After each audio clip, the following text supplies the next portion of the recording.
Welcome, welcome, welcome everybody to another edition of Hot Program. I am your host with the most, all the way from the East Coast. And as always, folks, I am in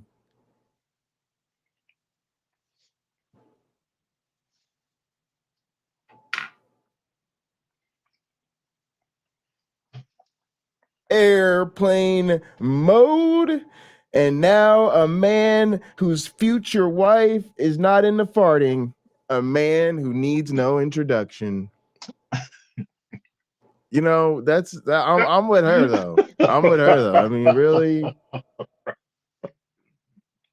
I mean, I'll tell that's the you. part of getting to know someone I don't want to get to know, you know? No, this bears some explaining. So, I'm lactose intolerant, and so yesterday she gave me yogurt to drink, and it went well for a lot of the time. Yeah, and then my body said you shouldn't have done that, and so I was basically talking about how, like, I can't really do this very often. I'm not made for it. So she explained she's not into it either. So, the result of being lactose intolerant and my body saying, I'm going to show you why you shouldn't do this. So Yep. that's where that comes from. And, and Well, and for our audience, I'm in airplane mode. Yeah. Oh man. I want to play him that ad you found, but I didn't pull it up with the vocal double. I was just thinking of that. Oh, please do. Please do. I don't. If you put the link in the chat, I don't have a link to it. I don't know how to do. I can't. I'm still doing this on my phone, so I don't know how to do that on my phone. So, it's beyond my um, capacity. It can't be done. Oh well. All well, right. Look. it can be done by a Uh, smarter man. let's go. Let's go ahead and jump into today's episode. So, Okay. I I always have these sort of moments where I think about sort of the the content that I saw when I first got into sort of this when I first discovered, all the YouTube content about atheism and secularism and all this type of stuff. Mm-hmm. And as I always say, like when I first got into it, I was like watching the debates and the big lectures, but as we gotten more into the community, it's like the content, the content that people are making now is a bit different. So Mm-hmm. this channel, Pangburn, they like re-release parts of some of those great debates. So I don't know if I want to call them great debates, but the debates I think of that a lot of us think of that we've probably maybe seen before, but we've never gotten to see them together, I guess is my point, or sort of Mm-hmm. talk about them with each other. So today we have a clip, I guess, about Sam Harrison. Listen to me. Sam Sam Harris Harris. and Jordan Peterson. Sam Harris and Jordan Peterson. I was gonna say Sam Harris and too quickly, and it came out wrong. It sounded like Sam Harrison. All right, that's all right. Mm-hmm. Now, while I was thinking about this, though, I started to kind of have a pretty heavy thought, which is sort of the question of the day, like, um, which is like, do you think that Christians can handle the idea of their faith as a cult of human sacrifice? Right? Because I guess No. at some level, that's what we're No. supposed to be analyzing No. here. No, they cannot. No, they cannot. Oh my gosh. I've I've I I've started not to pull so many punches when as my fiance who Pocket Locker got to meet online this morning. Um I started not to pull so many punches anymore because she'll see me writing something. What are you doing? And she kind of knows. And I'll tell her, like the old meme, someone on the internet is wrong. And so I'll be I'll be adding, as Twitter says, additional context to the post, just to let people know, like, hey, the Bible's God is awful. He's awful. He's literally Awful, awful. And awful. I'll include to where look these he Ezekiel 20 where he had them sacrificing their own children. And there's I forget where it is. There's something else. I don't know. It might be in the Apocrypha where it talked about the Israelites having to eat their firstborn. Eat their firstborn. Now, as many of our viewers will know, sometimes a book becomes an apocryphal book of the Bible because there's some historical things that don't jive or they're uncomfortable to acknowledge. And so they pull those books out. Well, there's plenty of that stuff still in there that's objectionable. There's plenty of stuff that doesn't jive with history that's still in the Bible. Those are great resources when challenging people on, hey, you think this is the pinnacle of morality? It isn't. You know, like God killing David's son, God killing 70,000 people because David ordered numbered Israel, the killing of all the people with the Noah's Ark story. And so, look, Pragmatic Crystal on the spot, Leviticus 26:29. Maybe we can pull that up, Pocket Locker. It's probably supportive to what we got going on here. I'm trying on my Asus computer, which I cannot endorse. 26:29.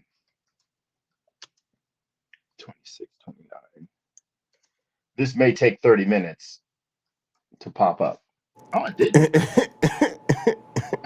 I just don't have a lot of confidence in this machine still. This is all it's used for. It was a $600 computer. I only use it for hot program, and it's the worst tool. And ye shall eat the flesh of your sons, and the flesh of your daughters ye shall eat. So let's see what the context of that is. Because that, I don't think that was the one I was referring to. Yeah, this will probably take 30 minutes for it to go to the link. All right, well, we can go ahead and let's jump into the clip. Proceed. Yeah, all right. You don't need a conception of, you don't need any kind of positive gloss on human sacrifice as a meme or as an archetype in order to form a coherent picture of the future that can motivate you. So delayed gratification is fully separable from a notion that it might ever be rational or good to sacrifice a child as an offering to an invisible other that doesn't exist. But how do you know it's separable? Because that's the developmental history, as you said. So sacrifices even if came first. I think it is in fact historically separable, but let's just say it's not. Let's just say it's a matter of our origins. They're united. They're of a piece. It is the genetic fallacy to care about that origin. I mean, to say that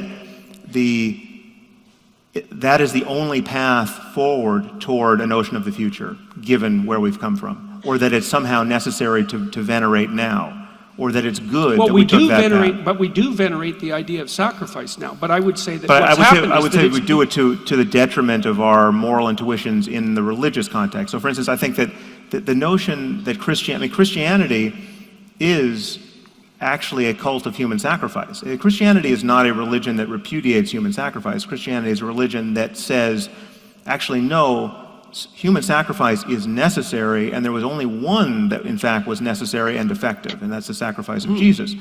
And I think that is, when you dig into the details, not only a morally uninteresting vision of our circumstance and how we can be redeemed, it's morally abhorrent, right? So I think there's better versions online. Let me ask you.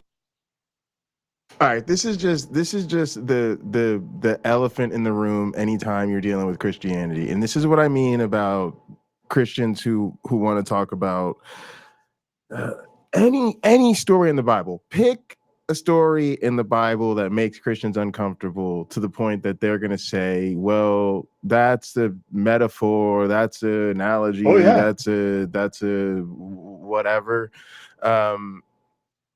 There's always this argument that really it's about the sort of the moral of the story, the message. There's a greater meaning to whatever it is, which is a total cop out in and of itself. But this is the fundamental problem, because to me, what Sam Harris just expressed is the heart of the gospel. It is the entire point of the faith. It is the message. It is the point. It is the thing we're supposed to take away. And so it's sort of unavoidable that it's a cult of human sacrifice when literally it centers around the worship of a human sacrifice. I mean, it's Exactly. Now, in Jesus's defense, he did get up. He did awaken. He did walk around. He He did. was seen by above 500 people. He did, but it's just gonna be hard to get around. Not to mention all the human sacrifice in the Bible, but also, again, even the notion of like judgment. So even the idea of like, there's something, because out here in the YouTube land, there's becoming a language for all of these various ideas, but there's something they've been talking about. It's like I'm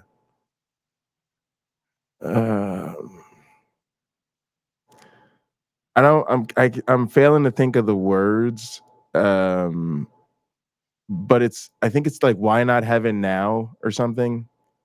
The idea just being, why doesn't God just decide who's gonna be good enough to go to heaven and just take them to heaven? Why do we go through the toil and the anguish in life? And also, to me, connected to that is, then why is there the damned? And when you think about that, when you think about even the concept of judgment, so again, look, the whole foundation of this thing is Jesus' human sacrifice. This is a call to human sacrifice, period, end of story.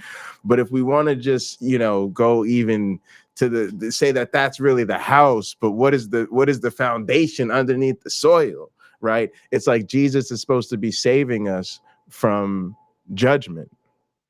And again, the very notion of a God that wants to judge us is human sacrifice. I mean, forget about our perspective as humans, or we're supposed to want some kind of redemption from this. What reason exists for people to be judged, either to be destroyed or to be eternally damned, other than there's a God who seems to solve his issues and resolve his feelings using human sacrifice? Because again, it's just unnecessary sacrifice of people. It's just ridiculous. I encourage you to add this to it. This kind of, when I first endeavored to read the Bible all the way through, one thing that really struck me was that the people who are condemned to hell become the burnt offering to God.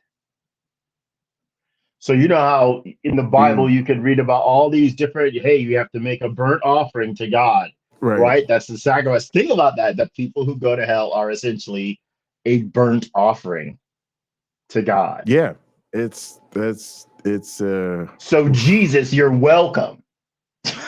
Yeah, right? Like, scary.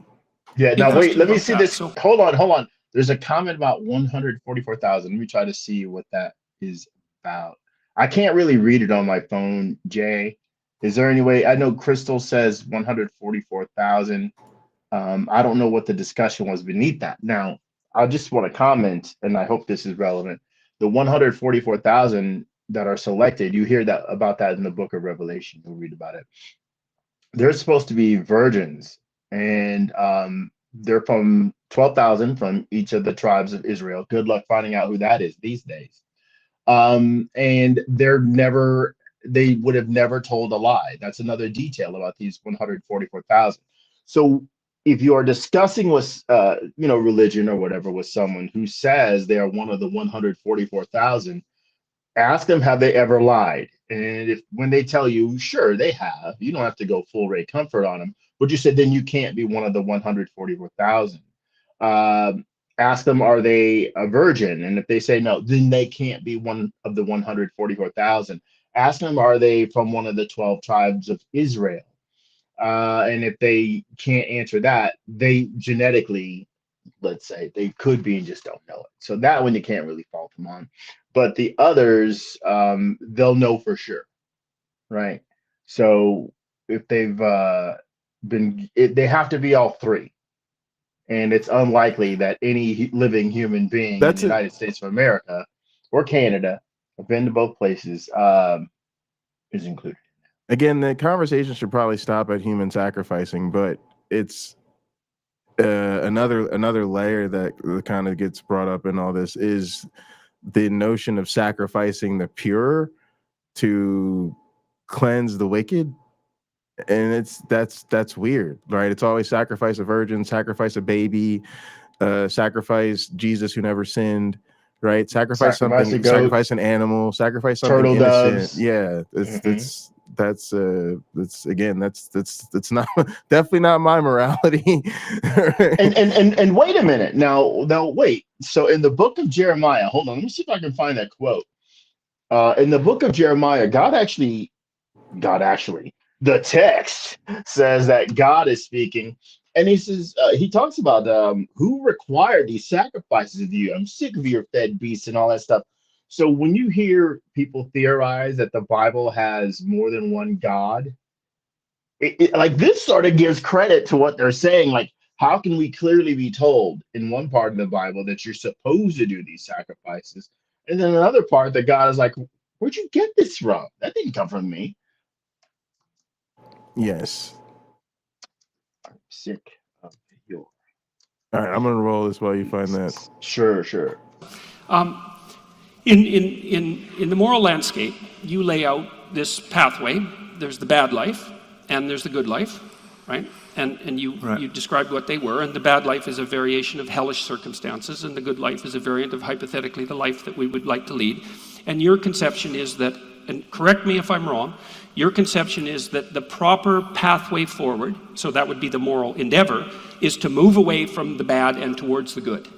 Yeah, insofar as we understand which way is up, yes. Yes. The basic claim is that we can be right or wrong with respect to our beliefs there. True. We don't necessarily know how to do that in an unerring manner, and we could subject that to approximation correction along the way, and we should, but we can outline the broad scheme, which is progress away from hell towards something that's positive.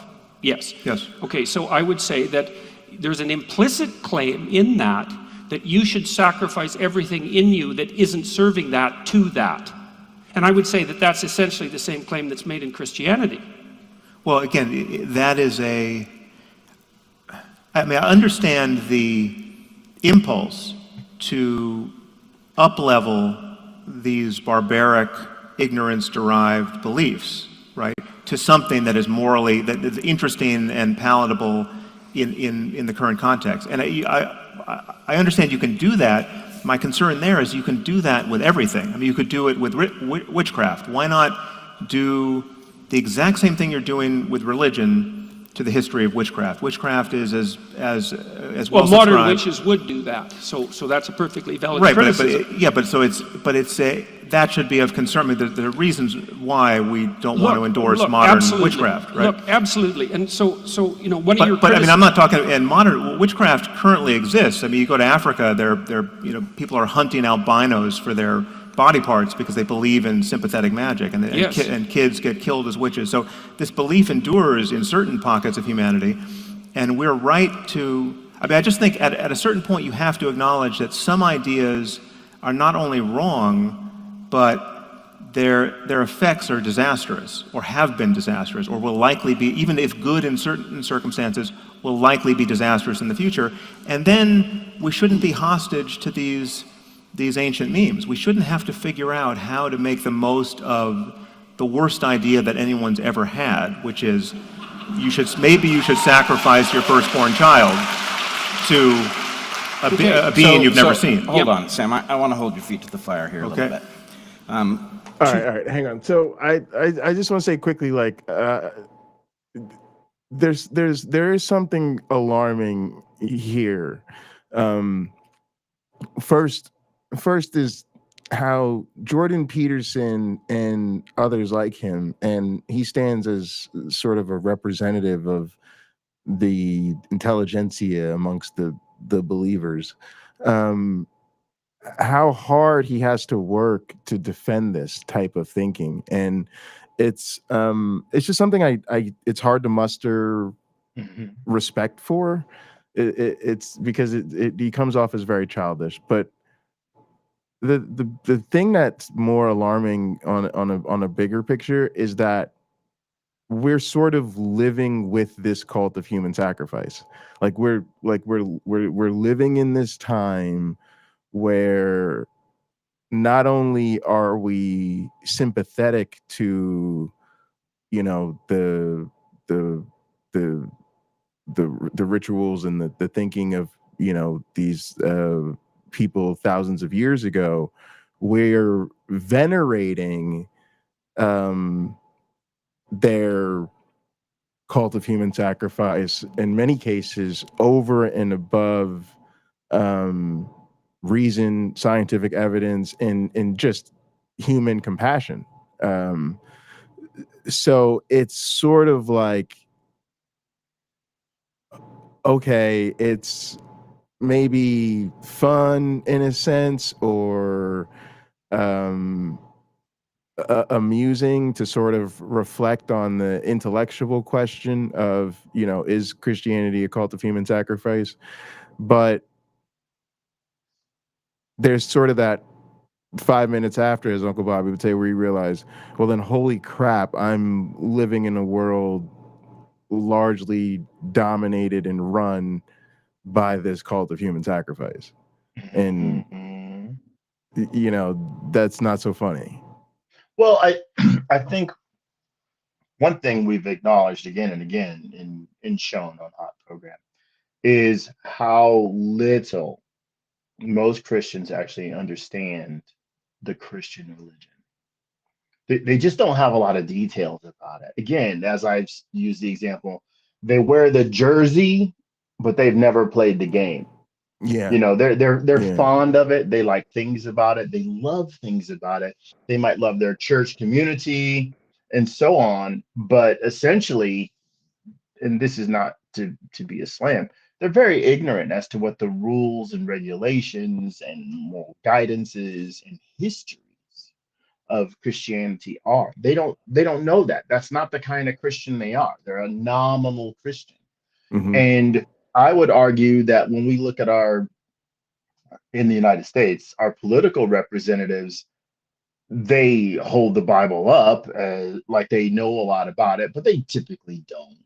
Right. They're just using their constituents' faith, right, to sort of show, hey, we're being guided along. I believe in God, the same God you do, and we're being guided along by my faith. The guy that's the Speaker of the House now, he seems to lean a lot on his faith. But if he, and by the way, Romans, I think it's Romans 13 or Romans 9, talks about, hey, all elected officials, all authorities are put there by God. So you're not supposed to challenge their authority.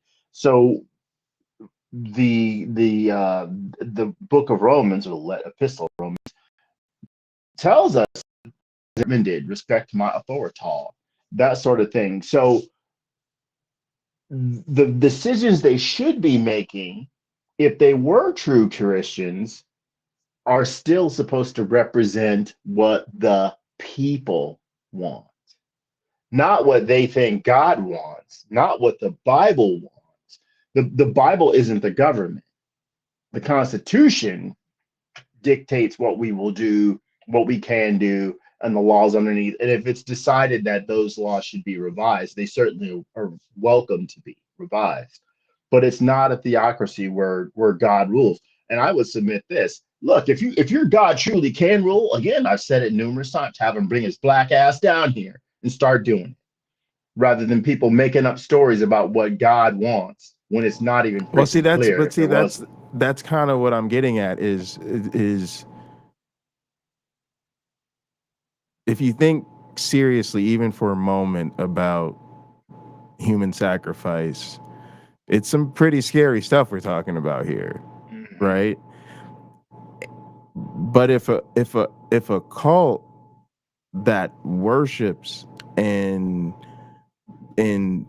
buys into this takes control of your workplace, your local government, your national government, you've got a problem on your hands, because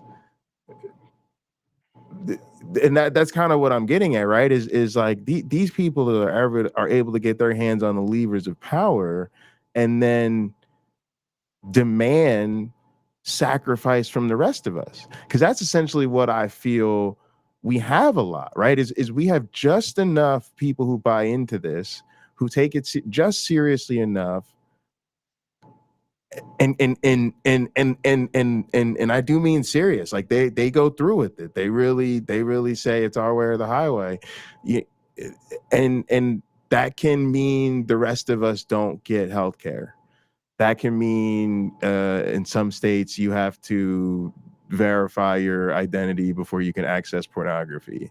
That means in some states, if you're trans, you're not going to be able to have access to your health care. That means in some states we've got laws on the books that say you have to profess the name of Jesus or else you can't run for office. I mean, the list goes on, right? Yeah. In other words, like, we end up the sacrifice, and we end up doing the sacrifice because they venerate human sacrifice.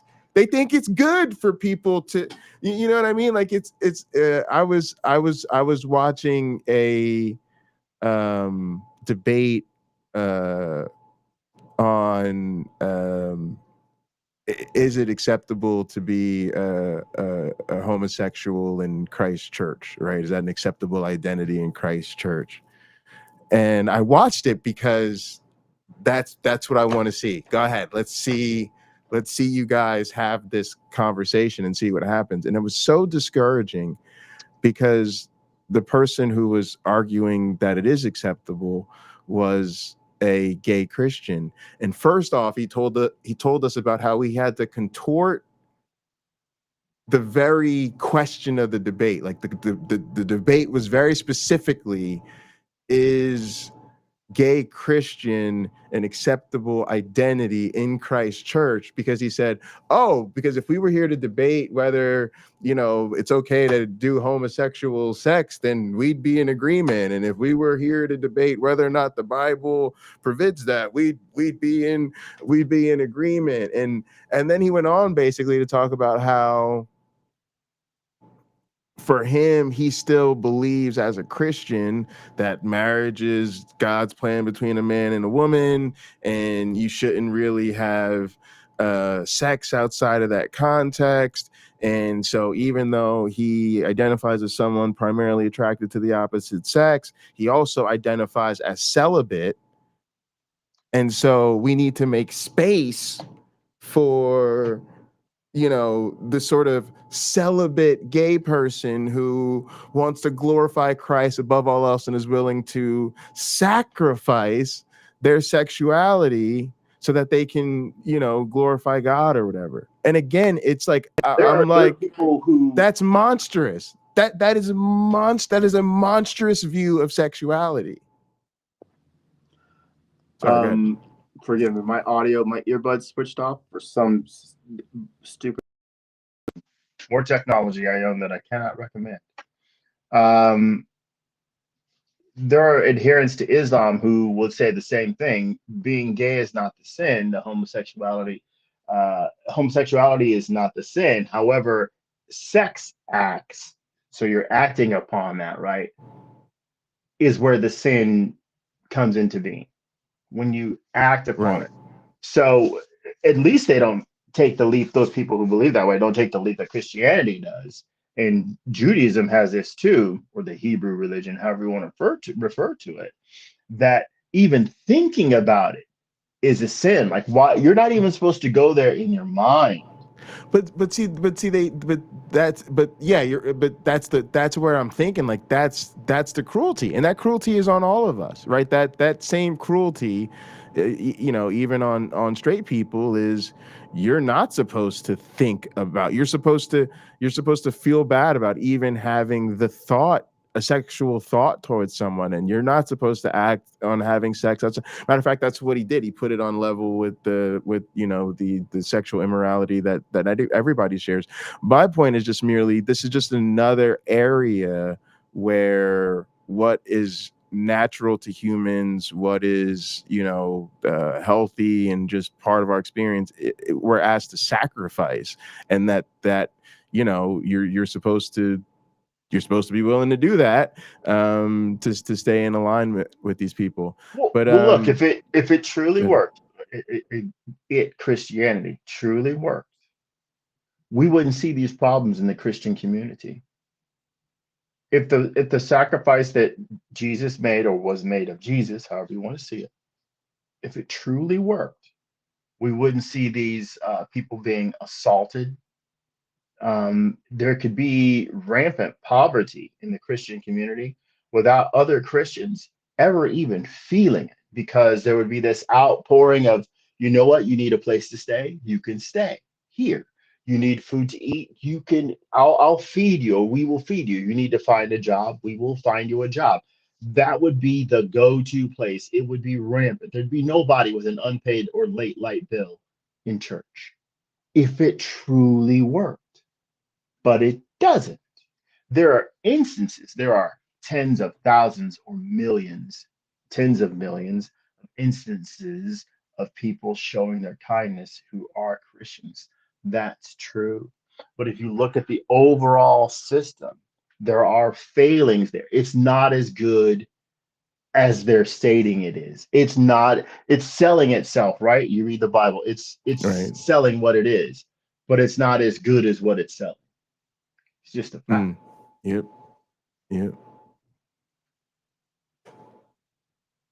Points. One, interesting observation. When you presented the example, so on your podcast, I had argued that believing that porcupines can throw their quills might protect you from a porcupine that might wheel around, even though porcupines can't throw their quills. Your listener sent the better example, which was all guns are loaded.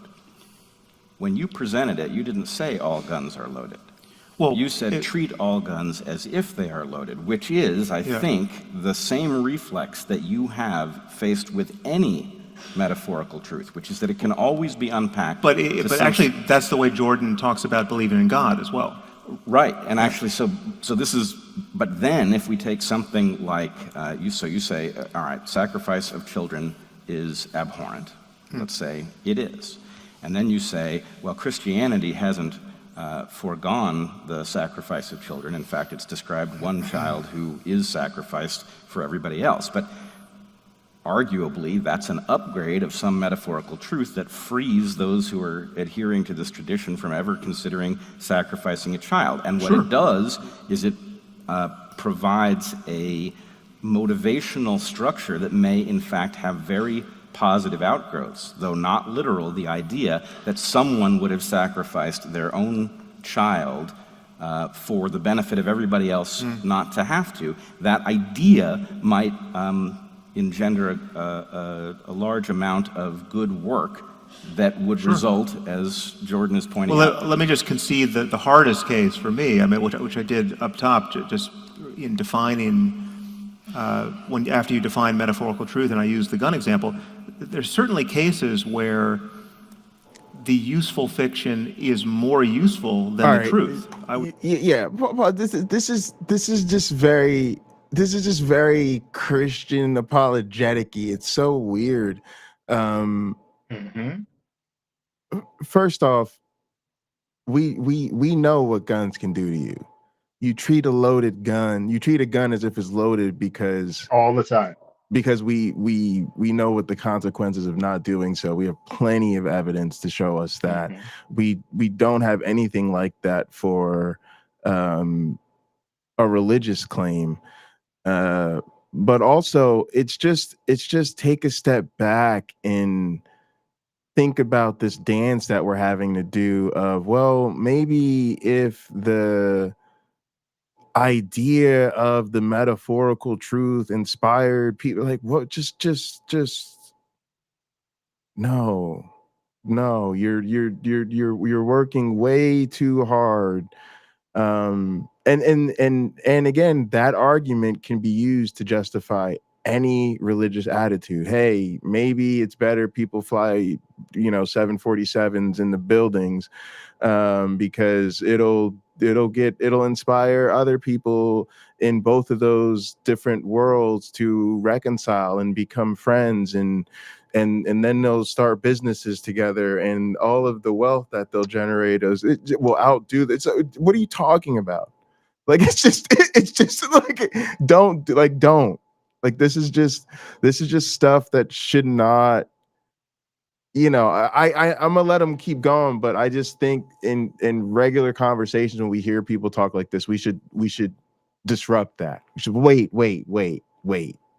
Like, don't even do this. Why are you doing this? You should you're better than this.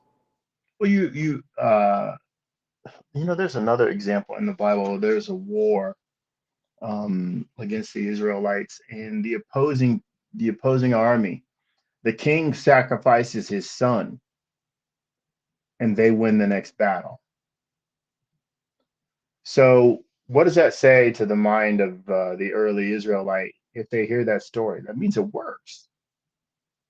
Yes. Even when it's another God. So that says two things. There's another God up there who says, yup, Yahweh, I got a human sacrifice. You're going to lose, buddy. I got the bigger bounty. The king sacrificed his kid.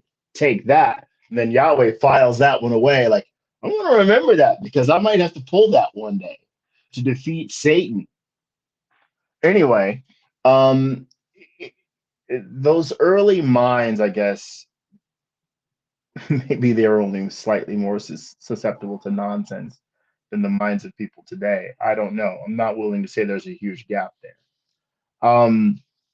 But the idea, obviously, is very old. If you look at what the Mesoamericans did, I don't know whether it's Inca, Mayan, which culture it was for sure, where they would allegedly sacrifice thousands of people to appease the gods. I don't know where they got these people from. My gosh, the numbers, I haven't read their books for myself, are fairly staggering. Okay, Richie D is referencing Jephthah in Judges, how Jephthah sacrifices his own daughter so that he could be triumphant in battle as well. God would, of course, presumably know that the first thing or person to emerge from Jephthah's household would be his daughter, and doesn't stop her from being a burned sacrifice. You want to read Stupid Horror Energy's comment? She just said critics point out that while Jung's theory are influential, they're not universally accepted in contemporary psychology or religious studies. I was just going to say that Peterson thinks he's like the modern Jung. He thinks he's oh, does he? Yeah, I think he thinks he's inherited that intellectual legacy, and he has not. I would grant that, but I think those cases are few and far between. But handling guns is one of them. It's just not useful when the casino opens across the street and you can place $1 million bet. This book is hard, exactly. You want to have some purchase on the literal truth. So you want to be able to, and again, this is psychologically interesting because, and I keep coming back to the gun example because it's the one that is viscerally real to me. Like if I have a real gun that I know to be unloaded, I still emotionally can't treat it as a harmless object. I can't point it at my child just for the fun of it because that we're going to play cops and robbers now with a real gun, right? I have a superstitious attachment to always being safe with the gun, right? And important. It's important that that get ingrained, and yet it is not strictly it's not irrational because it has good effects, but it's not actually in register with what I know to be true factually in each moment. Right. All right. So- Now this is gonna preempt what I was gonna say in response to the question of the day, but I'm gonna take here because I think it relates somewhat to what he's saying. When I first asked that question, can Christians accept that their religion is a cult of human sacrifice? You said no. My immediate response was no. No, in the sense that, like, saying your group is racist or prejudiced or something like that, it's a very difficult thing to accept of yourself. And so it seems like most of them don't think about it that way. And causing them to do so would activate a lot of cognitive dissonance. But then I was thinking about it a little bit more, and I actually think the answer is yes. They could accept that their religion is a cult of human sacrifice. Because but one person sacrificed, just Jesus, I would think. no. I think they could accept a lot more. I think they could accept a lot more in sort of a God works in mysterious, because they've already, here's my thinking, they've already accepted the stories of human sacrifice. They've already accepted the stories of God wiped out everybody in the flood. They've already accepted the Isaac and Abraham and Isaac or whatever. They've accepted that story. They've accepted Jesus's sacrifices. They've accepted the stories where God commands them to wipe out everybody in a particular land. They've already accepted the concept of hell. And so I think, like Sam was saying, like, he has this supernatural fear of a gun, even if he knows the gun is unloaded. Mm-hmm. Like, he just opened it, he just checked it, he just checked it. He still is not going to do certain things with it. He knows it sounds ridiculous, right? He knows it sounds ridiculous, but he's also not going to play with a gun like that. And I think that's where most of the Christians are at. They will accept all of this because they're, at the end of the day, they're not going to play with God like that. And that needs to sit with us. Okay, now to support what you're saying, there are those people, like you get somebody like Frank Turek, who's an apologist, and somebody puts a great question to him about, is it why would God consider it moral to kill off all the 8 people in the world in the Noah's flood story? And the response is, and I'm not saying this is Frank's response, for reasons sufficiently acceptable to God. Like, that's a Ken Ham answer. For reasons sufficiently acceptable to God. So, okay, so it's good enough for God, but what do you think about it? Well, I'm not going to argue with God. That's kind of where they go. That's the retreat, right? That's the rock they hide under. So I guess in a way, one of the things that made it easy for me to deconvert from Christianity was I could. If God had eyes for me to, if God existed and had eyes for me to look into, for me to say, you're wrong.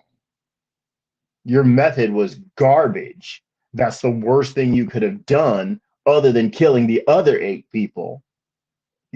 I could say that to an all-powerful God who's supposed to be better than me, and yet at so many turns in the Bible proves he's not. Right. So the fact that these guys have whatever, the fear, the respect, the reverence, whatever you want to say, not to do it, I look at that and I'm saying that's a failure. That's a failure, because if we do actually live under the tyranny of the Bible's God, maybe we atheists ought to be the only ones praying, saying, like, could you please change? Because you don't seem to be running things very well. Yeah, I mean, I think it comes around to, for me, that's like the notion of, like, the that it's a test, it's a test of your morality, and if you follow this stuff, you're a bad person, like you failed the actual test of morality. But that's what I mean. I think so much of the psychology of belief is so fear motivated that when I guess what I'm getting at is a lot of people are avoiding the cognitive dissonance, and what I'm fearful of is that when actually confronted with the cognitive dissonance, they'll retreat into their beliefs. They'll double down on their beliefs because they fear God more than anything else. So they may not like thinking of their religion as a cult of human sacrifice. They may not appreciate you calling it that, but they're going to get themselves to a place where they come up with something like, but if ultimately that's how you see it, right? Right you there, just you have know to what I have, mean? Like you just have to have they're not gonna faith. leave. Yeah, they're not Yeah, you gonna just have to have leave. faith. Yeah, Bless your it's heart. Bless your heart. yeah, exactly. Hey. Oh man. Yeah, It's very I'm a low cardiology cost. patient. I need that. I said I'm a cardiology patient. I need that. Yeah, bless my heart. Oh, what's up, Cloud? Yeah, It's very low it's very cost. low cost. It's not Yep. dividing societies and Yep. causing people to go to war. And if you were going to teach a child gun safety, you would want to encode this so that they Yes. would automatically know never to behave as if a gun is unloaded, because that's what gets you into trouble. Yeah. As an adult, every gun owner recognizes the distinction between the metaphorical truth and the literal truth here. But I guess what I suspect is going on here is that your mechanism for dealing with the world involves unpacking all of these things. And I think it's highly productive, but it also means that you have a hard time understanding why anybody would do anything different. And that's the question, is just because we can track fully the difference between I gotta guns change that. We're on actually all PS5 being now. loaded and behaving as if all guns are loaded, right? That one, there's no leftover, there's no mystery there, right? But there may be many of these things for which there is some difficulty lining up the metaphorical truth with the literal truth, and operating according to the metaphorical truth might have advantages, which I think is what you're getting at. So here's another situation, because we have to remember what kind of catastrophic past we emerged from and how much privation ruled the world prior to 1895, essentially. And certainly the farther back you go, the more bloody and horrible it was. I mean, how often do you think it was necessary, and this is not obviously something I'm in favor of, and this is also one of these situations where we get to play with ideas that we might not otherwise play with. How often do you think it was necessary for people in the past who had absolutely no access to birth control and who didn't have enough food to sacrifice a child for the survival of their family? I mean, God only knows, and that's, well, but that's worth thinking about. It's like, pause it. Pause life. it. In what way does he mean sacrifice? For instance, if there isn't enough food to feed the baby, but the baby could feed the family,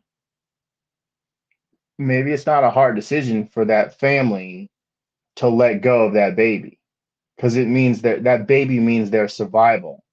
And I say that in the way that Native Americans and probably other tribes around the world gave reverence to the animals that they killed, because they would then eat those animals, and that animal allowed their family, the tribe, to keep going. So the only honor you can do for this animal that you need, right? You need its meat, you need its pelt, so you can make clothing, and you need its bones so you can make weapons and tools and things like that. You know that the death of this animal supports your group or even just yourself. And so the reverence is there, right? It could be, go ahead. I was gonna say, it also can be that they don't have, if you don't have the resources to support the baby. I mean, that's usually what we, there's it's a form of sort of postnatal family planning, so to speak. The thing that hits me though is it's a monstrous place to have to go. I agree. We don't talk about this much, but this is like, well, if there is no God, what's wrong with rape? If there is no God, what's wrong with the Holocaust? If there is no God, what's wrong with slavery? Well, great. Let me send Why a did rapist. Let me send a rapist to that person's yeah, house. let me say yeah, right. Let's put you on this. and Let's and put you on and the get block. back to me. Get back Yeah, to me. Let me yeah, send a murderer to that person's house. Let me yeah, send a slaver to that person's house. Those things yeah. are also problems today. And if I literally, I mean, I wouldn't have to explain this to a child. If I literally have to explain that to an adult, that person is failing to be honest with themselves. We do live in that world. Don't get me wrong. I don't think we don't. We do live in that world where there are adults who will say, well, if there is no God, what's wrong with that? Look, I have a Bible right here. I can take you to places in here where God approves of rape. God approves of child sacrifice. God has a woman have to marry. It's not her choice. Her attacker, right? I can show you all that in here. It's all endorsed in here. That kind of insanity. So I what's that clip? Is that from Zoolander? I feel like I'm taking crazy pills. I forget. It's a Will Ferrell clip from some movie he was in. And I think a lot of people have taken the crazy pill Right. and have just embraced it. Like it's funny. They've chosen the wrong position and yet they're arguing from it like it's the correct one. They're taking the wrong way and arguing from it as if it's the way things ought to be. The shocking thing is I think they're half aware of what they're doing, and for whatever reason, just don't want to give it Oh yeah, I'm with you. And I've suspected this of um members of my family, like up. Mhm. uh, like like on some level they kind of have, but they can't quit it, um I think this is where a lot of people are. It would be a fascinating study. It's I'm not so sure how many have gone all the way to sort of they know it's not true and they do it anyway. That's some extreme of that spectrum, but I think there's most of the spectrum is in this range of questions they avoid because they know they don't want the answer. Mhm. Um, or just sort of they Or don't think look, deeply about things. the answer is unlock the magic, saying that it's not really something that occurs, right? It's not that Jesus really died on the cross. If you tell people he didn't, you unlock the magic that is psychology. And Yeah, psychology says, like, look, if you dedicate yourself to self improvement, if you dedicate yourself to kindness, to gentleness, to open mindedness, to acceptance, your life will improve. Well, that's fantastic. But if I tell you it's my diet soda that I have you drink or my diet product, if I tell you it's the car that you drive, if I tell you it's the religion that you practice, you'll think it's those things rather than what it truly is. You won't yeah, see the fact. You'll see the benefits of the fact, and you'll give the credit to something yeah. that it doesn't deserve it. It depends on how much you like to see the sausage made. I think I'm a I'm a like I'm a show person. Like I love shows, and I Mm-hmm. want to understand the show. And I think that that's guided me my whole life because coming up in a family with ministers, I was like, how do y'all do that? Like, how do you put on the church? How do you put on Sunday? How do you do all that? And I think that that was interesting to me, and I didn't really uh I didn't it didn't take away from the people or take away from the faith that there was a sort of production that had to be put on. That was just the way it is. It's the church's business. It's got to do the thing. And I was thinking it's the same way if like you see like the magic. There's that guy, he was like the masked magician, and he would like reveal the secrets of like the world's great magic tricks, right? For some of us, that was awesome to like see how it was really done. But for some people, they would never want to see it, right? Because it would they would never want to see it because it would they suspect it would dispel them of their notions. And for those of us that look, there was always that risk that it was gloriously unimpressive, right? That like I'd once you like know to. the trick behind it. You said something I enjoy hearing very much. So I like that example. I have seen magicians do tricks where I've literally said, I don't want to know how they do it. Yeah. It's so exciting to watch them do it. It's so impressive. Man, you don't teach me that. I don't want to know. Right. It's just so fun to see it. And I think, I guess some sort of spectator's joy I have with it. I don't know that religious people have that same level of excitement about their faith, right? I don't want, if it's not God, I don't want to know how it's done. Don't tell me it's done another way. If it's not the transformational power of the gospels, don't tell me how it's done. Because Yeah. I can remember there's a oh gosh, it's next to Harvell's. It's like 2 doors down from Harvell's in Santa Monica. Harvell's is a blues club, but this place that did magic, and I went to see a magic show there. And again, I was astonished. Like, oh, don't tell me how it's so many tricks. And the fact is, they're tricks. The person doesn't have any cosmic or divine style power to do what they're showing me.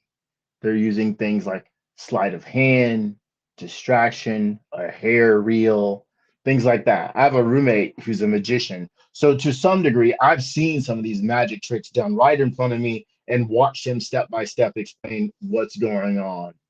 Um, it's still kind of fun to see that, as you stated. It's kind of fun to know. But there were, for me, I had to draw some boundaries. Oh no, that I don't want to know. It's just so fun. How did they solve my neighbor across the street growing up was a magician, the mongoose, magic mongoose or something like that. And I saw at my elementary school, I saw him saw a lady in half, getting up out of my chair and standing up like, is anybody else seeing this? You know, it's someone do you see what's happening? I'd never seen it on TV, and yet there it was in my elementary school Wow. gym slash theater. It's happening. And the lady's okay because he puts her back together. Now, you can't tell me that wasn't real. You can't tell 6-year-old me that wasn't real. You can tell 51-year-old me, like, yeah, here's how they do it. And again, it's one of those tricks I didn't really ever care to know how it was done. It was just so exciting to see it. So if the minister or Frank Turek or whomever stands up there and is getting an audience to embrace the transformational powers of the gospel, but they secretly know this is some BS that didn't happen, and these are just stories. And maybe those guys back then were con men, maybe they were sincere to some degree, but they were like they were LARPing, live action role play. They weren't really being present just before the second coming of Jesus. They weren't really being present for the arrival of the Messiah. They might have sincerely thought they were, though. They might have been led to believe that they were, but that wasn't the case. That wasn't how life was unfolding. But maybe they saw what it did to the crowd, right? You take an artist like Eminem, and maybe he's at a party with some friends, and it's getting late, almost everybody's gone home, and they start rapping these old rap tunes from the 80s. And it's fun and everybody's having a wonderful time, and you sort of don't want that to go away. That's the best part of the party. And for the speakers that we see, or the ones we don't see, right? The ancient Christians, the best part might have been after preaching a sermon when those last few people were there and they're sitting around quoting Old Testament scripture, and they think that this Jesus guy is the guy those scriptures were referring to. He's the promised one. He's the one whose coming was foretold. Everybody, make straight his path, so he doesn't have to wander around. He can get directly down to business. Maybe that's the best thing. Mm. And I think we all can acknowledge that. Our audience can acknowledge that. But at the same time, it isn't the best thing ever. It may be giving you part of the solution. It may be giving the world some of what it needs, but it's not what the world needs. Exactly. Life is unbelievably cruel and difficult, and one of the problems that comes when you discover the future is that you might have to make the most painful of sacrifices. And lots of archaic people do this sort of thing. They do that with their elderly people. They do that with sick people. They do that with infants that they deem too fragile to survive. So part of child sacrifice, and I know the literature on child sacrifice reasonably well, part of child sacrifice seemed to emerge out of the observable necessity to leave someone behind so that everyone else didn't die. And we don't know how often that had to happen in the past. It might have had to happen a lot. Right. Now, obviously... Although, just in the interest of kind of conceptual clarity here, human sacrifice is a larger horror than that. So you have, what was very common is the sacrificing of, captives. So you take the Aztec sacrifices where you now have slaves, some of whom you're going to... Yeah, the Aztecs sacrificed about 25,000 people a year. Look, I mean, it's clearly a bloody mess. There's no doubt about that. But, one of the things that you see happening in the biblical narrative, which is extraordinarily interesting, is that you see echoes of child sacrifice at the beginning, but what happens is the sacrificial notion gets increasingly psychologized as the story progresses. So, you see that transition with Abraham and Isaac, where the child sacrifice is actually forbidden, although previously demanded by God. And then you also see it, as you already laid out, in the substitution of the circumcision for the idea of sacrifice itself. Right. And then what seems to happen, I'm trying to figure out how these ideas develop psychologically from their behavioral underpinnings, is that eventually it becomes psychologized completely. So you can say, well, we can conceptualize a sacrifice in the abstract, so my parents can sacrifice to send me to university without anything or anyone having to die. It transforms itself from something that's enacted out as a dramatic ritual into something that's a psychological reality. But all that blood and catastrophe along the way is part of the process by which the idea comes to emerge. Right. So what is the connection of all of this? Because yes, so there is this history, and I would argue we are busily trying to outgrow much of it, if not most of it, whether it's evolutionary history or just the cultural history. We might be trying to transmute it so that it becomes, we can maintain, as you've suggested we do, we can maintain what's useful in the tradition and throw out everything that's pathological. Yes, but we're constantly discovering a lack of fit between both what we perceive in ourselves as biological imperatives and the cultural legacies of just what mommy and daddy taught me was true, right? Which we have now every reason to believe might not be true. And we're trying to optimize our thoughts and institutions and relationships with one another for our current circumstance. And yet we have this legacy effect of certain books and certain ways of speaking have a completely different status. And they have this status because they may, in fact, it's imagined, not be the products of merely previous human minds, but they may be the products of omniscience. And this is where the respect accorded to... So I want to read this little bit from, I want to address the Leviticus verse that was brought up earlier, and say a little something about the Isaiah verses. So the Levitical verse, Leviticus 26, Leviticus chapter 26, verse 29 was put up on the screen. And that verse says, "And ye shall eat the flesh of your sons, and the flesh of your daughters ye shall eat." So I always like to view scriptures in context, because it either makes my point or breaks my point, and it'll do the same for you. This one, you got to look at it. You have to realize it can be looked at multiple ways. So this is one of those times where the God of the Bible is speaking, saying, look, if you just do what I say, all these wonderful things will happen to you. Then there's a break. But if you don't do what I say, all these horrible things will happen to you. This is again and again, it's a motif that comes up in the Bible. Under the section in this passage, let's say you start verse 21 and you go down to verse 20, or let's say verse 30, verse 31, you see the transition. And verse 29, where it talks about you'll have to eat your kids, is in the transition. So one of two things you can read this at. It's God saying, look, there's going to be consequences that he won't cause, meaning you'll follow the laws of other nations. You'll follow their rules, their traditions, and you'll be eating your kids. Is that what you want? You want to end up doing that?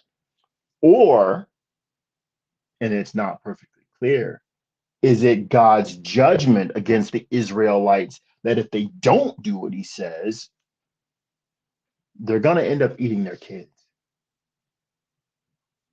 Because that's what God's going to decree. So let's not throw that away. We can go to Ezekiel 20, which is my favorite stick to measure someone's faith with, where God talks about he gave because they wouldn't listen to him. Okay. So you can look at Leviticus as the warning, and you can look at Ezekiel 20 as the result. This is when they're in captivity in Babylon. Over by the river Kibar. Actually, a lot of rivers. Ezekiel had visions all over the place. So, where he says, I gave them statutes that were not good. Let's see. So you have to look at, I guess one thing I have to acknowledge is I don't know for sure how this was intended. I don't believe the Bible's God is real. So I think this is just these priests are remembering what each other say. The prophets are remembering what each other say. And that's what we're seeing again and again in these talks, or in these texts, videos. Ezekiel 20:25. Since they were determined to live bad lives, therefore I gave them statutes that were not good and judgments whereby they should not live. Let me skip down. And I polluted them in their own gifts, in that they caused to pass through the fire all who openeth the womb, so their firstborn children, and animals more than likely, that I might make them desolate, to the end that they might know that I am the Lord. So there you go, killing their own kids. So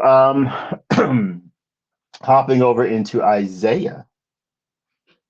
Again, this talk, they're talking about going from, Peterson just mentioned it, going from sacrifices to getting away from sacrifices. This verse, these verses in Isaiah are getting away from making sacrifices. Again, they're, if I remember right, they're in captivity in Babylon and here too. So it'll refer to Jerusalem as Sodom. Just remember that. In the book of Revelation, we learned that spiritually, Jerusalem is called Sodom. That's right. Okay. Verse 19. If ye be willing and obedient, ye shall eat the good of the land. But if ye refuse and rebel, ye shall be devoured with the sword, for the mouth of the Lord has spoken it. How the faithful city has become a harlot. It was full of judgment, righteousness lodged in it, but now murderers. Thy silver has become dross, and thy wine mixed with water. The princes are rebellious and companions of thieves. Everyone loveth bribes and followeth after rewards. They judge not the fatherless, neither doth the cause of the widow come unto them. Therefore, the Lord of hosts say, where is it? It's like I'm reading the wrong thing. Where's that? I'm sick of your fed beasts. And all that stuff. Hold on. I apologize. Hold on. It's all right. You can look for it. Yeah, thank you.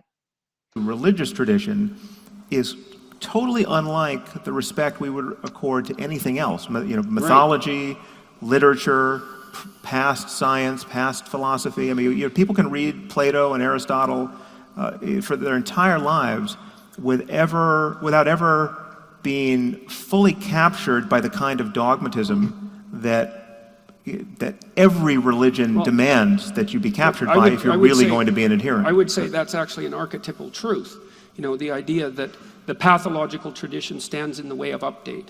That's an archetypal truth. I mean, one of the reasons why in creation myths, one of the variants of a creation myth is that the hero has to slay a tyrannical giant in order to make the world out of his pieces.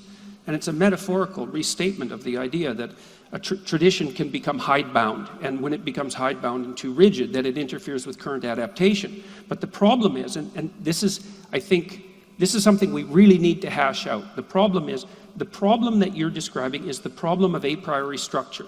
Now, some of that's textual, but some of it isn't textual. Some of it resides in us as our psyche, insofar as the problem I'm describing here is that we have two categories of books in this case, right? We have those written by people like ourselves, just endlessly open for criticism and conjecture, and those written by invisible, omniscient entities. But I would presume that if these religious systems weren't codified in books, if they were still just enacted or dramatized, you'd have the same objection. It's not the fact that they're in books that's relevant. Well, no, but it is the dogmatism. It's the fact that we can't jettison the bad parts. Okay, it's the dogmatism. Okay, so to me, that's the same as the problem of structure. Now, here's the problem, I think, with the way that your argument is laid out.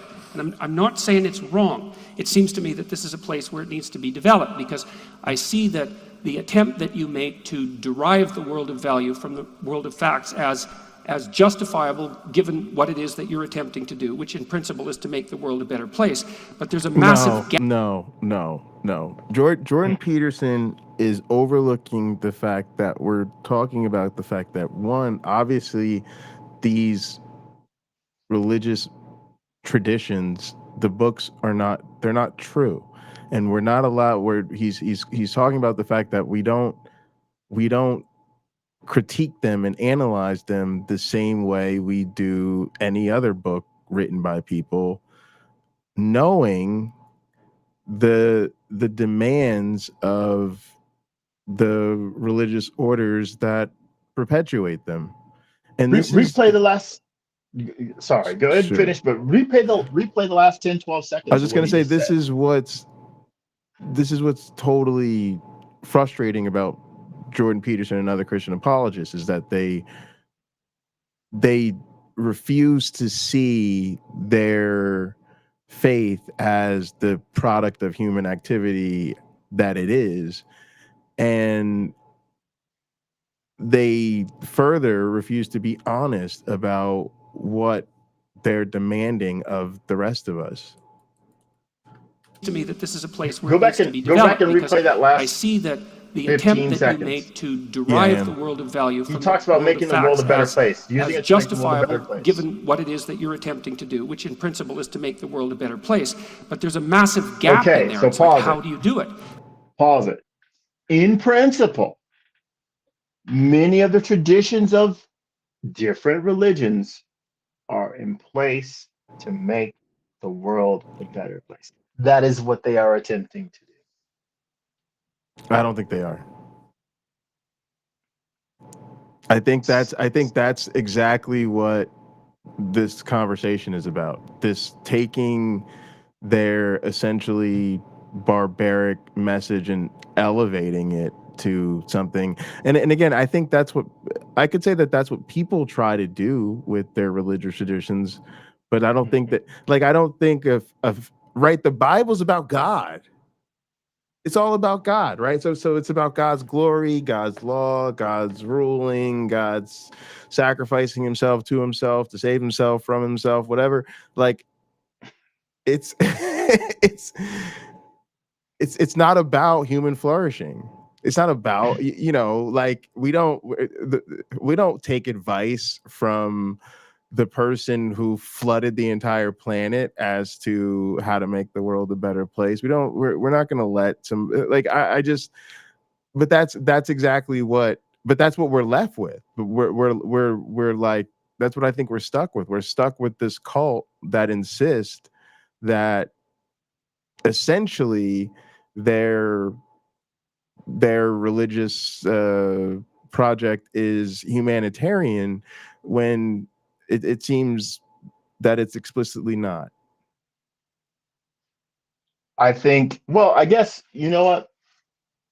We can equate that with a lot of different organizations. There are those people within the organization that seek to benefit themselves, to enrich themselves. And then there are those people who really want to do good for the people that that organization is designed to serve publicly, not the people collecting the check at the top. The Salvation Army or the Goodwill might want to give people with some cognitive challenges a job so that they can support themselves, have what they want in life, and generally help others.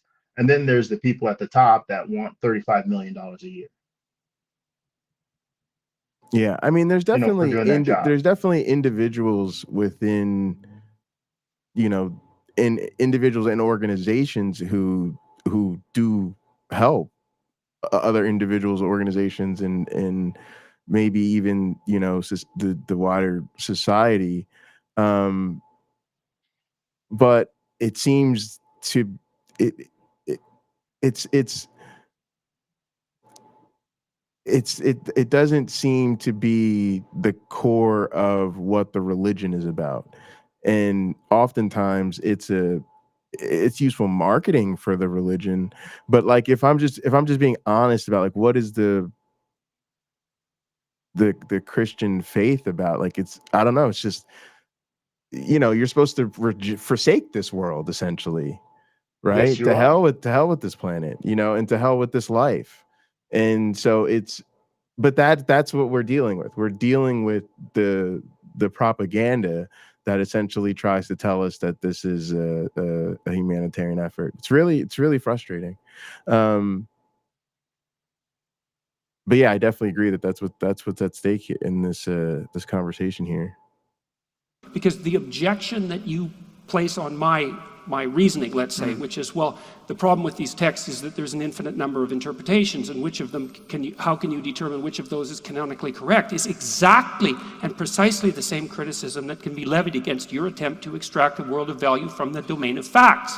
It's the same problem. Well, it's not an infinite number of interpretations in either case, but I allow it's close enough to infinite so that... Well, it might be. I mean, that's why the moral landscape for me is a landscape of peaks and valleys. And so, I'm totally open to the possibility, in fact, certainty, that there are different ways for similar minds, and certainly different ways for different minds, to be constellated so that they have equivalent but irreconcilable peaks on the landscape. So there's a lot of well-being over here, and there's a lot of well-being over here, and there's a valley in between. And so it's a kind of moral relativism. It's kind of like, this is great and this is great, but these are irreconcilable, right? Well, I'd like to see that made more concrete, and I need to know how that fits in with your conception, because one of the claims that you make in the moral landscape is that the distinction between the bad life and the good life is not only it's a factual distinction. Yeah. It's universally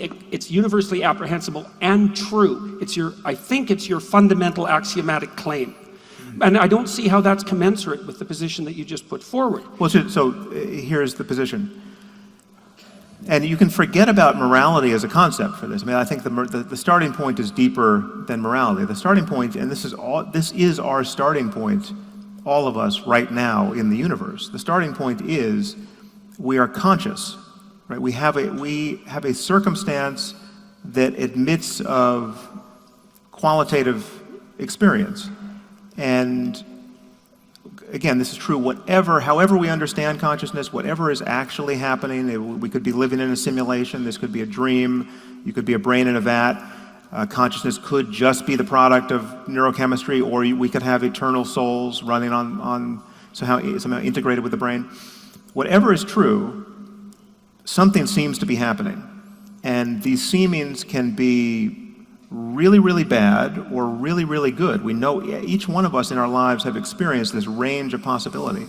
And yes, there are caveats here. There are hard and painful experiences that have a silver lining, right? That give you some other capacity where you could say, well, you know, that really sucked, but I'm a better person for it, right? And we can understand what it means to be a better person for it in terms, again, of this range of experience, which I'm calling, to subsuming all of this, the positive end of this as well-being, which is to say that, you know, I'm a better person for it because now, you know, having endured that ordeal, I am capable of much greater compassion, or I appreciate my life more. You know, the cancer made me a better person. Now that I'm cured, I value each moment of life more than I ever did. All of these claims are intelligible within a context of an open-ended context of exploring this space of possible experience. So what I'm saying is forget about morality, forget about right and wrong and good and evil.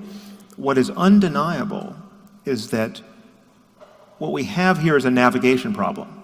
We have a space of possible experience. And again, this is not just a human problem, this is a problem for any possible conscious mind. We have a space of possible experience in which we can navigate, and things can get excruciating and pointlessly horrible, where there are no silver linings. And this can happen individually in some episode of madness that never ends.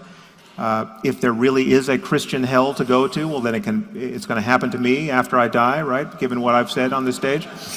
And so it matters who's right. Obviously, if I knew that an eternity of fiery torment awaited somebody who didn't make the right noises about one faith or another, well, then it would only be rational to make those right noises, right? So it's my bet. I'm placing a bet on certain pictures of reality being wrong. But the reality is we're navigating in this space, and morality and ethics are the terms we use for how we think about our behavior affecting one another's experience. So if you're in a moral solitude, if you're on a desert island, or if you're alone in the universe, morality is not the issue you need to worry about, but well-being still is an ever-present issue. It's possible to suffer, and it's possible to experience bliss and perhaps something beyond that. And the horizon in both directions is something we'll never fully explore very likely. I mean, we don't know how good things can get, and we don't know how bad they can get, but that there's a spectrum here is undeniable. And I would say that my moral realism simply entails that we acknowledge that it's possible not to know what you're missing. It's possible to be living in a way where you are less happy than you could be, and not to know why, right? And to just not have the wisdom to make the changes. And that matters. If anything matters, that matters. And it matters to us individually, and it matters to us collectively. And that mattering subsumes everything we can intelligibly want in this domain of value. Interesting. So I think Sam Harris always does a fairly good job of defending sort of a naturalist perspective on life. But I wish he would have hammered home more on the cult of human sacrifice. I mean, it's a great line, but to me, it's a springboard to a great conversation, because there's a way in which I don't think we can have sort of productive agreements with people who adhere to this all the time, like because what you do is you sort of say, well, call to human sacrifice, okay, but then setting that aside, and then now let's talk about morality and ethics and the philosophical blase and the flavonoids. really, you know, if we can't get on the same, and that's the problem, right? And I think that Jordan Peterson is the proof of the problem, right? Because by not doing that, you haven't set a proper boundary of who's even allowed to participate in adult conversations. We have failed to filter who should be over there at the kiddie table. And then the result ends up being you engage in a 50-50 exchange with Jordan Peterson. And it's a problem because he's a snake. And just like a snake, he's not acknowledging the elephant in the room about his side most likely not being true. He's not acknowledging the elephant in the room about the cruelty that they'd like to impose on others. Matter of fact, the elephant in the room is Jordan Peterson himself, because Jordan Peterson is a famous bigot. We fail to call that out enough, right? Jordan Peterson is not somebody who was a super famous intellectual who just so happened to be a secret theologian who rose to prominence due to his mass intellect and, you know, then was willing to express his problematic views with LGBTQ people. No, he's someone who, you know, really rose to prominence because of his playing the victim of policies that were intended to just literally be inclusive of LGBTQ people, and use that to grift his way to right-wing fame, and then stylized himself as some sort of intellectual and self-help guru and all this type of stuff. So it's just to me that sort of epitomizes the issue. And we've all, you know, we've all probably fallen short in that way. But that's a real problem, is now you're sitting down having breakfast with fascists because you're not going to say, wait a second. And it's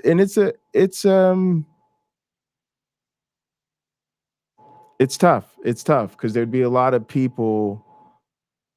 There's a lot of people that be left out of the conversation, but that I just think there's a real way in which I think it's mutual.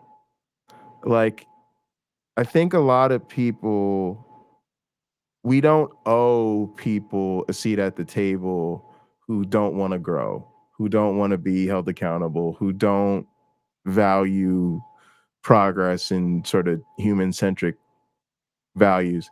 And at the same time, they don't really want to help out.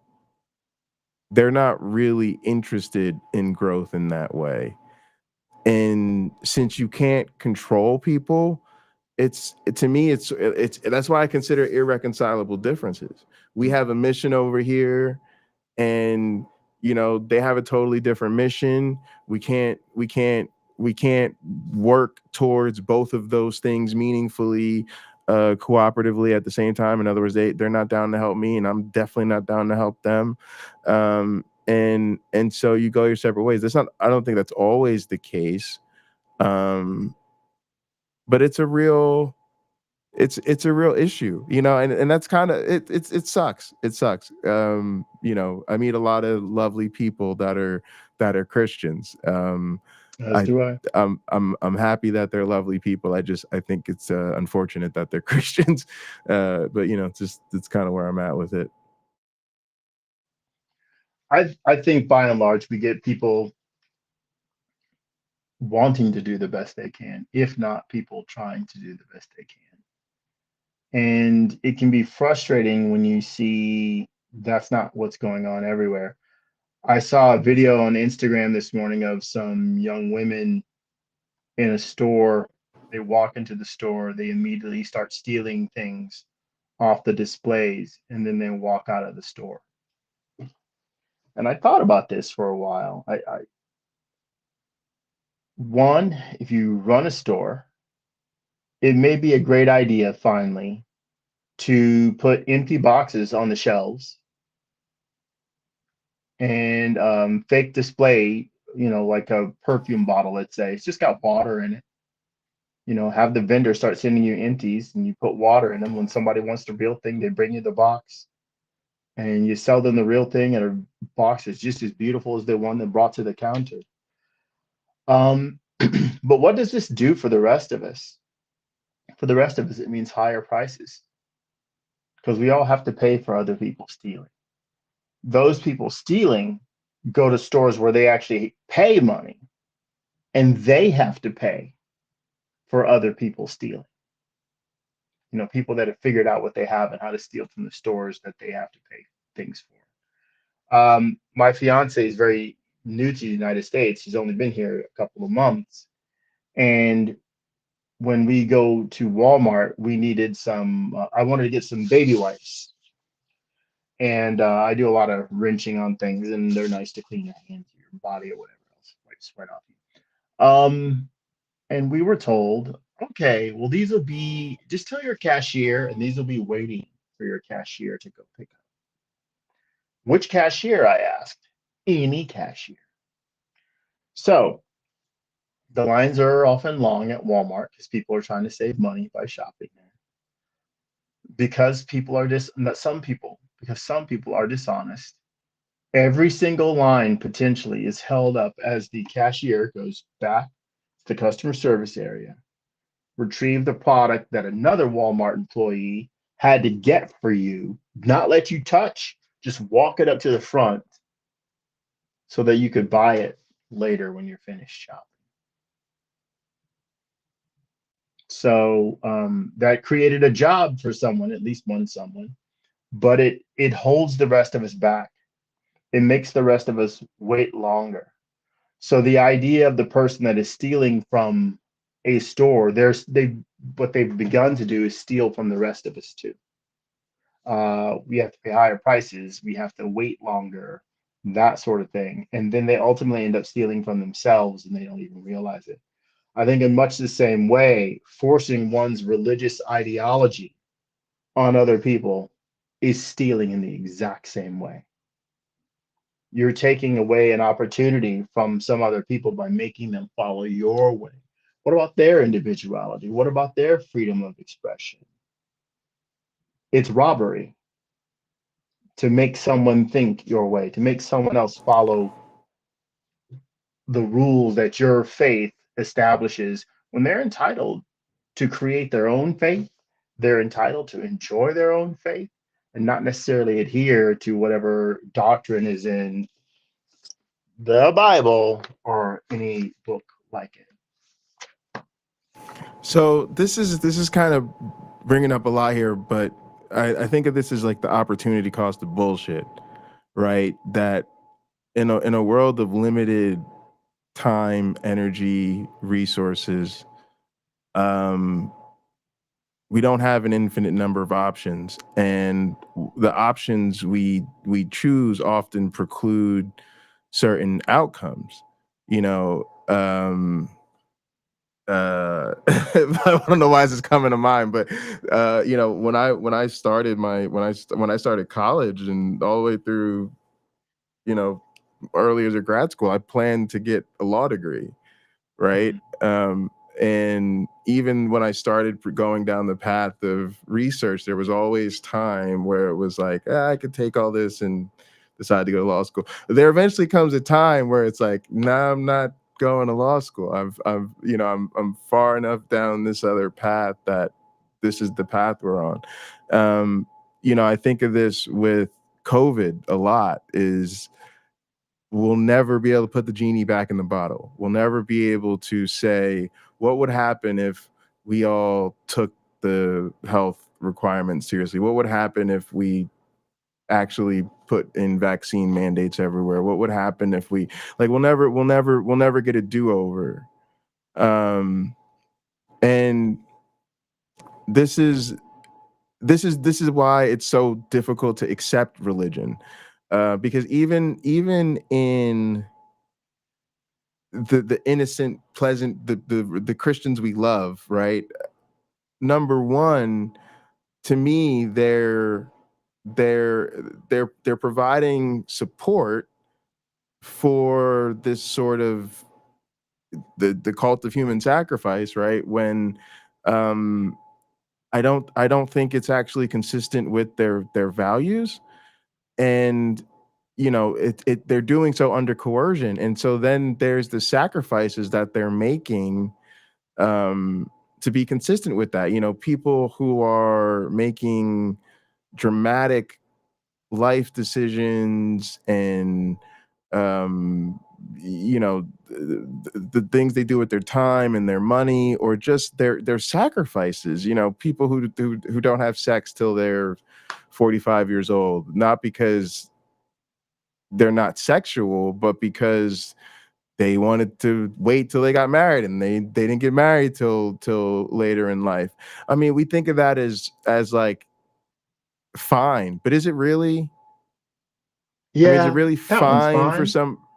That one's I mean, fine. I don't think so. I don't Well, you think didn't. so. I mean, If that's not the path you followed, it wasn't for you, though. I'm going to disagree with you there. I think that's a perfectly acceptable in that instance, right? That's perfectly acceptable for someone because it's their bodily autonomy, but right? not under They're coercion, right? Not under if it was under something coercion. that was Okay, that's meaningful, like if somebody even said something as like there's like boxers who thought you shouldn't do that before a fight because it can drain you of your energy, like fine, you have some meaning to you that is the thing you feel like real, but it's weird. I think we would frown upon people being controlled like that for something that they don't really, they can't tangibly demonstrate, or they don't it right. In other words, if it was true, it'd be different, but I don't think it is. I think they're doing it because they've been coerced into believing something that isn't true. And that's and I don't want to harp on that example, because there's all sorts of examples. There's examples about like not drinking, like just something that simple. Like I don't think it's a big deal if I often don't drink, and just I don't even have a reason. I just haven't thought to have a drink in a long time. But mhm. or but it's just it's the feeling like you can't do whatever you might want to do because you're being asked to sacrifice that for the glory of something that I don't know. It's it's sort of like what Sam Harris was saying about the books. We just don't treat it the same way we would if any other sort of human entity had this result, right? If it was a cult that we were comfortable saying is a cult, not like a religion, we'd be like, oh man, that crazy cult that you know won't let any of its members drink and demands 10% of their income, and tells them they can't, that their sexuality is the proprietorship of their one true soulmate. Like, it's just, I don't mind people having beliefs and making sacrifices for their beliefs. I just mind the coercion of it all. Mhm. Well, fair enough. If let's say there's a monk or something, I spent some time with some monks. If it's voluntary, okay. And a lot of times, a lot of things in their culture, that subculture, because I went to one monastery, I didn't go to monasteries. In that subculture that I was at, people are making choices to, they're abstaining from this, and this, but they're free to do so many other things. Sure, when it is a choice, that's one thing. When it is the group sort of browbeating them, or some leader of the group Oh yeah, browbeating them, that's absolutely. quite another. That's quite another. Absolutely. Yeah. Yeah. And I don't think it's like, I don't think there's any shame on the person. Like when I look back at the things I did to stay consistent with my Christian faith, I'm not like ashamed of them.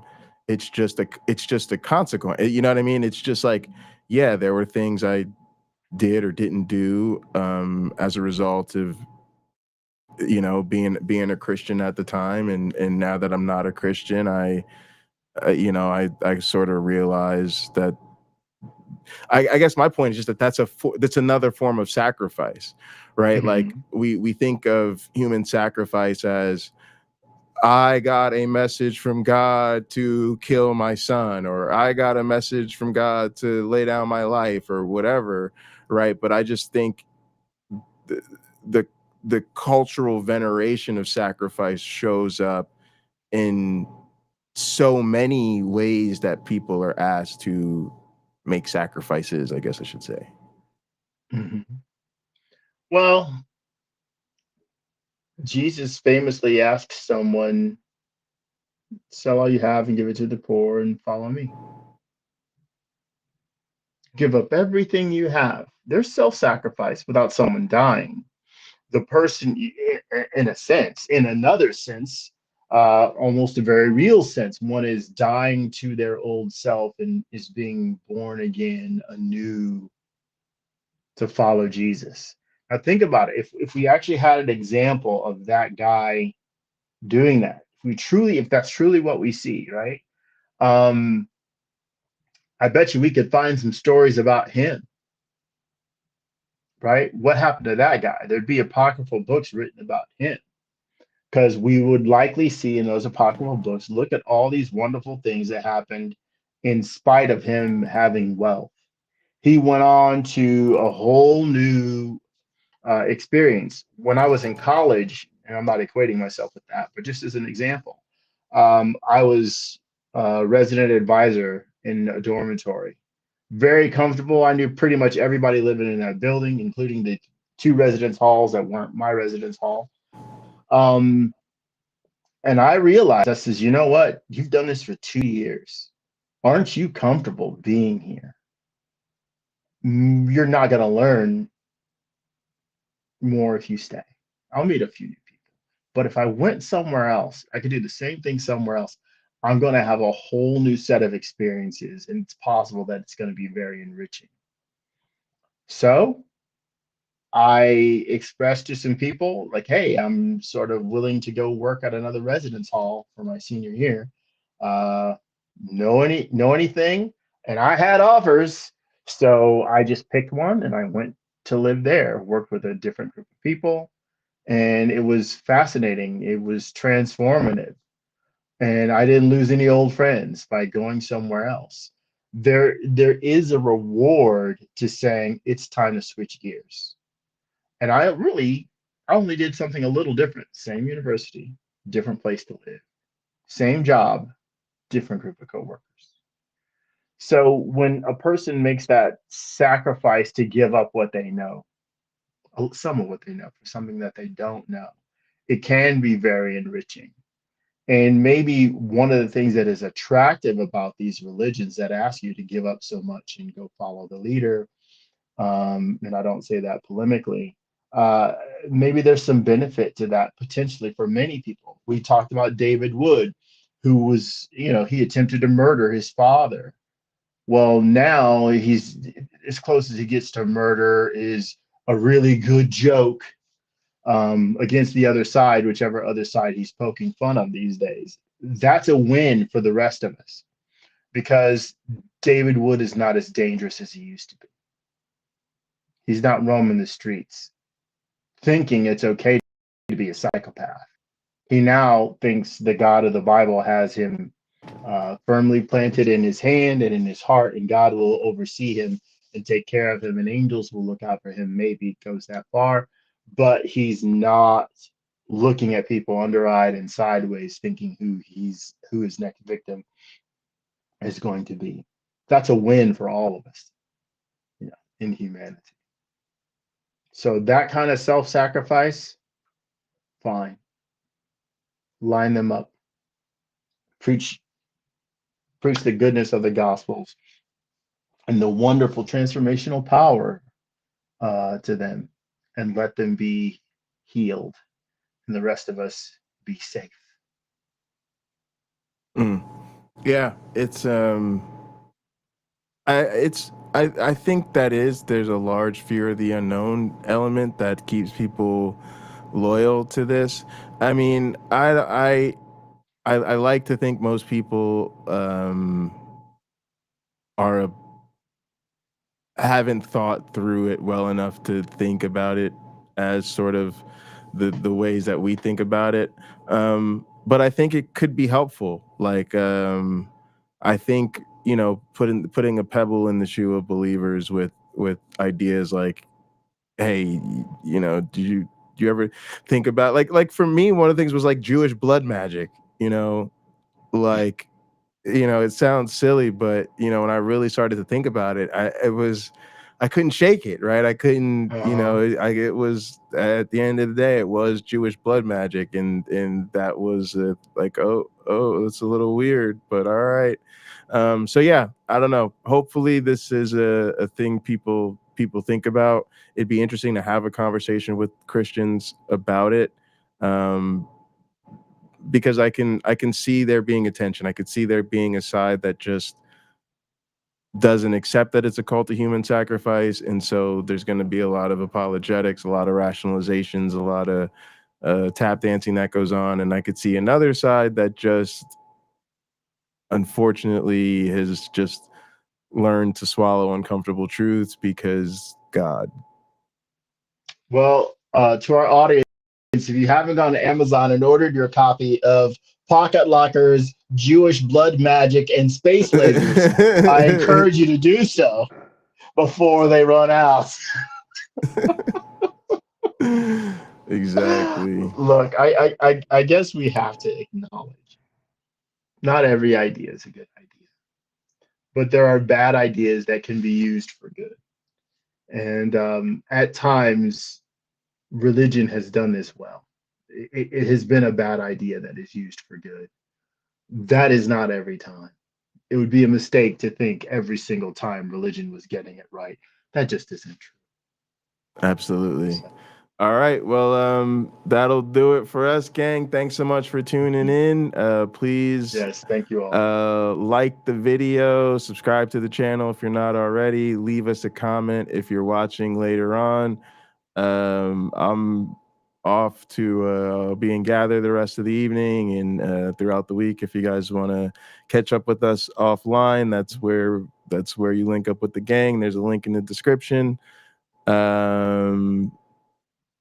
Yeah, that's it. As I'll always, be gang, off. thanks for much tuning in. Go ahead.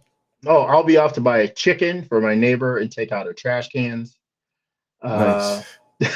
And maybe buying some paint today for my truck. We'll see. We'll see what All Tractor right, Supply gang. Yeah, has. we UC Love. We just made it to 800, so I think we'll have to do a stream to celebrate that this week. So that'll be the next thing to look forward to. Hopefully, hopefully we stay above 800. Thanks so much, gang. Yeah, love you guys. Look forward to our celebration. We'll do a stream for 800 subs. Thank you guys so much. I really appreciate you guys sharing and helping the channel grow. So please continue to do that. Love you guys so much. And be good to yourselves And each other. All right, gang. We'll see you next time. See you next time.